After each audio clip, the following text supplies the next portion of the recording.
আজকে সকাল সকাল সান্দিকা কিভাবে রেডি হয়েছে, মানে আজকে যাব আমরা বাড়ি, আর তার জন্য সকালবেলায় ব্যাগ গুছাচ্ছিলাম। আর আমার ব্যাগ থেকে সিঁদুর আর কাজল নিয়ে কিভাবে চোখ মুখে মেখে নিয়েছে, তারপরে ওকে মুছিয়ে দিয়ে রেডি করিয়ে দিয়ে আর আম্মু রেডি হয়ে যায়।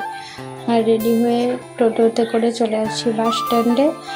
আর আজকে একটু বসে থাকার পরেই পেয়ে গেছিলাম বাস, তো ভালোই হলো, একদম পুরো বাসে চলে যাব। আর বাসে ওঠার পরে সান্দিকা ঘুমিয়ে গেছিলো একটু যাওয়ার পরেই, আর পুরো রাস্তা ও ঘুমিয়ে এসছে। একদম বাস থেকে নেমে তারপরে ওর ঘুম ভেঙেছে। আর এখানে দাঁড়িয়ে আছে ওর বাবার জন্য ব্রিজের কাছে। আর একটু পরেই ওর বাবা চলে আসে, আর ওর বাবাকে দেখে হাসি, মানে 7-8 দিন পর দেখতে পেল। আর তারপর ওর বাবার বাইকের সামনে চাপবে, মানে এর আগে কোনোদিনও চাপেনি, আমার কোলেই তো বসে, আর আজকে বসে সামনে বসবে। তো বেশ সামনে বসে চলে এলাম বাড়ি, আজকের জন্য এইটুকু।